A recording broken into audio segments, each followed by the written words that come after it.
Hello बच्चों, let's see this question. Miss the column. Column first में हमारे पास यहाँ पर A B C D 4 questions हो गए, क्लियर। और इसके करस्पॉन्डिंग कॉलम सेकंड में हमें यहाँ पर 4 वैल्यूज़ गिवन है पी क्यू आर एस में, ठीक है। तो हमें क्या करना है, यहाँ पर 1 बाई 1 हम यहाँ क्वेश्चन सॉल्व करेंगे और जो करेक्ट वैल्यू होगी उसके साथ इसको मैच करते हुए चलेंगे, क्लियर। तो सबसे पहले हम बात करते हैं यहाँ पर ए के लिए। देखो जो हमारे पास यहाँ पर ए है, फर्स्ट पार्ट जो ए चल रहा है, इसको अगर मैं सॉल्व करूँ, क्या बोला गया इसमें, बोला कि हमको number of values of small है फॉर विच द कॉमन कोड of the circles x square plus y square equal to 8 and x minus a whole square plus y square equal to 8 subtends a right angle at the origin is, clear. देखिए हमें क्या करना है, यहाँ पर ए की values find करनी है कि नंबर ऑफ वैल्यूज़ ए की कितनी ऐसी वैल्यूज़ होगी जिसके लिए इन दोनों सर्कल का जो कॉमन कोड होगा वो कॉमन कोड ओरिजिन पे क्या करें, 90 डिग्री सबटेंड करें, क्लियर। तो देखें इसको हम किस तरीके से सॉल्व क्या करते हैं। सबसे पहले तो यहाँ जो कॉमन कोड है उसकी इक्वेशन फाइंड करते हैं।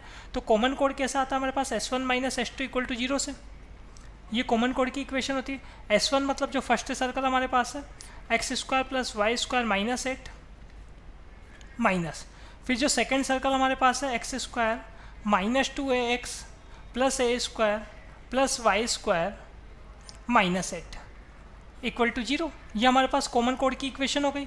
X square cancel, y square cancel, minus 8 plus 8 दोनों कैंसिल हमारे पास। तो रिमेनिंग क्या है, रिमेनिंग अगर हम बात करें यहाँ पर, तो एक तो है हमारे पास 2ax, ठीक है। जो टर्म्स हमारे पास यहाँ पर रिमेनिंग है उसमें एक टर्म तो रह जाती है यहाँ पर हमारे पास, कौन सी, 2ax, और साथ में रह जाता है माइनस ए स्क्वायर, क्लियर। बाकी टर्म्स जो है वो तो कैंसिल हो गई हमारे पास। तो 2ax minus a square equal to 0, ठीक है। अब देखो यहाँ से और इसको मैं सॉल्व कर सकता हूँ। हमारे पास सिंपल कॉमन आ रहा है, ऐसे ए कॉमन आ जाएगा, तो ए कॉमन आ जाएगा, तो रिमेनिंग क्या है, रिमेनिंग है हमारे पास यहाँ पर 2x minus A equal to 0, ठीक है। तो हमारे तो क्या चाहिए यहाँ पे, इक्वेशन चाहिए ना, तो इक्वेशन तो यहाँ पे 2x minus A equal to 0 यही बनेगी, क्लियर। अब देखिए यहाँ से हम बात करें, हमारे पास हमें क्या करना होगा, जब भी हमारे पास इस तरीके की कंडीशन है कि कोई लाइन है जो हमेशा ओरिजिन पे क्या कर रही है, राइट एंगल सबटेंड कर रही, तो उस केस में हम क्या करते हैं, होमोजिनाइजिंग करते हैं। तो होमोजिनाइजिंग का मतलब क्या हो गया, यहाँ से अगर मैं 1 लाऊँ, RHS में अगर 1 बनाना है तो मैं कैसे बना सकता हूँ, माइनस ए को RHS में ले जाता हूँ, और माइनस ए जब RHS में जाएगा तो प्लस ए हो जाएगा, और ए को अगर मैं LHS में डिनोमिनेटर में लाऊंगा तो 2x by A equal to 1, ये इक्वेशन बनेगी, ठीक है। और ऐसे ही जो हमें फर्स्ट इक्वेशन गिवन है सर्कल की, उसकी अगर हम बात करें तो ये इक्वेशन हमारे पास कैसी है, x square plus y square upon 8 equal to 1। तो 1 जो है उस 1 की जगह मैंने यहाँ पर 2x बाई ए नोट कर लिया, और इसका क्या कर दिया, होल स्क्वायर कर दिया। 1 का स्क्वायर क्या होता है, 1 ही होता है हमारे पास, ठीक है। तो यहाँ से मैं इसको सॉल्व करूँगा, तो हमारे पास देखिए ये कितना बनेगा, ये है हमारे पास x square plus y square के साथ तो आ जाएगा हमारे पास कितना, ए स्क्वायर, ठीक है। और RHS में बात करें तो एक तो 8 है और एक साथ में कितना होगा, 4, तो 4 इंटू 8 अगर आप करेंगे तो 32 एक्स स्क्वायर, ठीक है। 4 इंटू 8 हमारे पास हो गया, तो 32 एक्स स्क्वायर हो गया। इसको और सोल्व कर लेते हैं हम यहाँ पे। तो देखिए सबसे पहले आपको क्या करना होगा, यहाँ पर जो RHS चल रहा है इसको LHS में लाते हैं, तो एक्स स्क्वायर का कोफिशिएंट हो जाएगा हमारे पास ए स्क्वायर माइनस 32। हमारे पास अगर बात करें हम यहाँ पर एक्स स्क्वायर के कोफिशिएंट की, तो ये बन जाता है ए स्क्वायर माइनस 32, और साथ में वाई स्क्वायर का कोफिशिएंट ए स्क्वायर है इसी हमारे पास, और RHS में कितना हो जाएगा, 0 हो जाएगा। तो होमोजिनाइजिंग के बाद हम क्या किया करते हैं, हम एक्स स्क्वायर और वाई स्क्वायर के कोफिशिएंट को जो उनका सम हुआ करता है उसको 0 रखते हैं, अगर राइट एंगल सबटेंड हो रहा है तो, ठीक है। तो यहाँ पे हमारे पास क्या हो जाएगा, एक्स स्क्वायर और वाई स्क्वायर के कोफिशिएंट को अगर मैं 0 रखूँगा तो हमारे पास कैसा बनेगा, देखें here a square minus 32 plus a square equal to 0।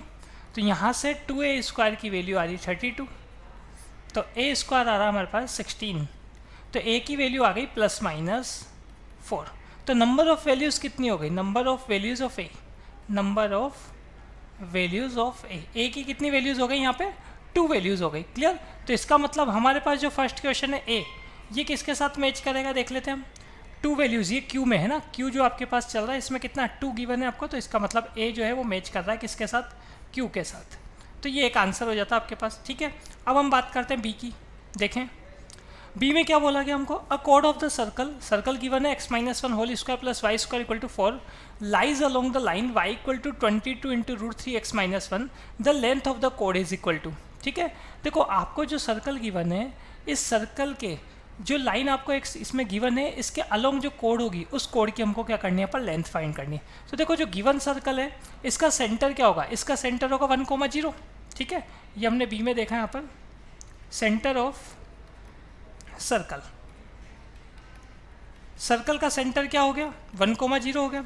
अब जो लाइन हमारे पास यहाँ पर गिवन है, ये देखो लाइन 1,0 से सेटिस्फाई हो रही है, इसका मतलब हमारे पास जो लाइन है वो कहाँ से पास हो रही है, 1,0 से, ठीक है। Since line passes through centre, और लाइन जब सेंटर से पास हो रही है, इसका मतलब जो कोड आपके पास आएगा वो क्या होगा, डायमीटर ही तो होगा। यहाँ पे हमारे पास क्या होगा, जो लेंथ ऑफ कोड है, लेंथ ऑफ कोड वो किसके इक्वल हो जाएगी, डायमीटर के, डायमीटर का मतलब 2 इंटू रेडियस। अब रेडियस देख लो आप, यहाँ पर रेडियस क्लियरली पता लग रहा है हमको, रेडियस कितना होगा, RHS जो हमारे पास चल रहा है वो तो R² है ना, मतलब 4 है, तो 4 का स्क्वायर रूट यही क्या होगा हमारे पास, रेडियस। तो हमारे पास यहाँ पर अगर लेंथ ऑफ कोड की हम बात करें तो 2 इंटू रेडियस कितनी होगी, 4 का स्क्वायर रूट मतलब 2, तो यहाँ पे आ गया हमारे पास ये 4। क्लियर। अब देख लेते हैं हम यहाँ पे बी किससे मैच करेगा। तो जब आप कॉलम सेकंड देखेंगे तो 4 चल रहा है आपके पास किस में, पी में, है ना, पी जो आपके पास यहाँ पर गिवन है वो 4 है, तो इसका मतलब बी जो है वो मैच करेगा किसके साथ, पी के साथ। ये हमारे पास सेकंड आंसर आ गया, ठीक है। सी की बात कर लेते हैं।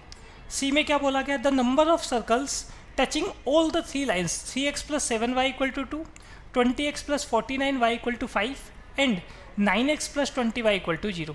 ये 3 लाइन्स आपके पास यहाँ पर गिवन है और आपको बोला गया है कि नंबर ऑफ सर्कल्स आपको ऐसे फाइंड करने हैं जो इन तीनों सर्कल्स को क्या करें, टच करें, या तीनों लाइंस को क्या करें, टच करें। अब देखो ये जो लाइंस आपके पास है, अगर मेरे पास लाइन ax + by + c = 0 की फॉर्म में है तो स्लोप क्या होता है, -a/b। तो यहाँ मैं इनका स्लोप देखता हूँ, देखो फर्स्ट लाइन का स्लोप क्या, -3/7, ये हमने देखा। स्लोप ऑफ लाइन 1 को मैं L1 से डिनोट कर देता हूँ, ठीक है, तो इसका स्लोप क्या हो गया, -3/7। सेकेंड लाइन का स्लोप देखते हैं हम, स्लोप ऑफ L2, ये हो गया -20/49। तो -20/49 जब मैं सॉल्व करूँगा तो ये हमारे पास बन जाएगा -3/7। ऐसे हम बात कर लेते हैं यहाँ पर स्लोप ऑफ L3। L3 का स्लोप क्या है, L3 का स्लोप है -9/21, -9/21 कितना हो जाएगा हमारे पास, -3/7। तो तीनों के स्लोप क्या हो गए, इक्वल हो गए, तीनों के स्लोप इक्वल हो गए, तो इसका मतलब लाइंस कैसी हो गई है, पैरेलल हो गई। तो ये हमने बता दिया L1 is parallel to L2 is parallel to L3। और जब 3 लाइन्स हमारे पास पैरेलल है, सिंपल आप समझ लें ये 3 लाइन्स आपके पास है, ये तीनों लाइन अगर पैरेलल हो गई तो इस केस में मैं एक भी ऐसा सर्कल ड्रॉ नहीं कर सकता जो तीनों लाइन को क्या करे, टच करे, ठीक है। हमें क्या बोला गया था क्वेश्चन में, हमारे पे बताना था यहाँ पर नंबर ऑफ सर्कल्स बताने थे जो तीनों को क्या कर सके, टच कर सके। तो ऐसा तो हमारे पास सर्कल आएगा नहीं, तो इसका मतलब आंसर क्या होगा, 0 आएगा, ठीक है। तो सी देख लेते हैं किसके साथ मैच करेगा, यहाँ पर 0 किस में है, आर में है, तो सी मैच कर रहा है आर के साथ, ये एक और आंसर हो गया हमारे पास। क्लियर। अब लास्ट हम बात करेंगे डी के लिए। डी में क्या बोला गया, if radius of the smallest and largest circle passing through the point √3, √2 and touching the circle x² + y² - 2 √2y - 2 = 0 are R1 and R2 respectively, then the mean of the radius R1 and R2 is। Clear. देखो आपको क्या बताया गया, smallest circle इसकी radius R1 हो गई, largest circle इसकी radius R2 हो गई, ये दोनों कहाँ पे टच कर रहे हैं, ये दोनों पास हो रहे हैं √2, √3, √2 से पास हो रहे हैं, मतलब वहीं पे टच कर रहे हैं। और इन दोनों सर्कल को, ये जो गिवन सर्कल है जिसका इक्वेशन गिवन है, ये क्या कर रहा है, ये भी टच कर रहा है। तो सिंपल सी बात है, ये दोनों जो सर्कल्स होंगे, ये दोनों सर्कल्स इस गिवन सर्कल जो आपको इक्वेशन गिवन है इस सर्कल के अंदर की तरफ होंगे, ठीक है। तो सबसे पहले तो हम क्या करते हैं, यहाँ पर ये जो गिवन इक्वेशन हमारे पास है इसके करस्पॉन्डिंग हम क्या करते हैं, यहाँ पर रेडियस देख लेते हैं, ठीक है। तो रेडियस कैसी होगी हमारे पास, जो डी चल रहा है इसमें जो सर्कल की इक्वेशन गिवन है, पहले तो इसे नोट करें हम यहाँ पर डी में देखें, गिवन सर्कल, ठीक है। गिवन सर्कल आपके पास कैसा, x² + y² - 2 √2y देख लें आप एक बार, ठीक है, -2 = 0, -2 = 0। अब देखो यहाँ से अगर मैं बात करूँ, इसको सिंपल में क्या कर सकता हूँ, standard form x² + y² + 2gx + 2fy + c = 0 से कंपेयर कराऊँ तो g कितना हो जाएगा, g हो जाएगा 0। f क्या होता है, f होता है y के कोफिशिएंट का हाफ, मतलब -√2, और यहाँ c की बात करना है तो c हो जाएगा -2। ठीक है, अगर मैं रेडियस देखूँगा तो इसकी जो रेडियस है आर से डिनोट कर लेता हूँ, कितनी बन जाएगी, जी स्क्वायर मतलब 0 स्क्वायर, एफ स्क्वायर मतलब -√2 का स्क्वायर, और माइनस सी, तो माइनस माइनस प्लस हो जाएगा ये। तो हमारे पास रेडियस आ जाएगी यहाँ पर 4, स्क्वायर रूट के अंदर 4 है, इसका मतलब रेडियस आ गई 2। ठीक है, अब आपको 2 सर्कल और गिवन है जो कि कहाँ से पास हो रहे हैं, √3, √2 से देख लें हम। ठीक है, तो ये हमारे पास सबसे पहले हमने ये सर्कल ले लिया जिसकी इक्वेशन हमें गिवन है, इन दोनों को टच कर रहा है कौन से, वो दोनों सर्कल। ये कुछ इस तरीके से हमारे पास ये वाला सर्कल हो गया जो गिवन सर्कल था। अब एक सर्कल तो है हमारे पास जिसकी रेडियस या जो कहाँ से पास हो रहा है, 3, √2 से।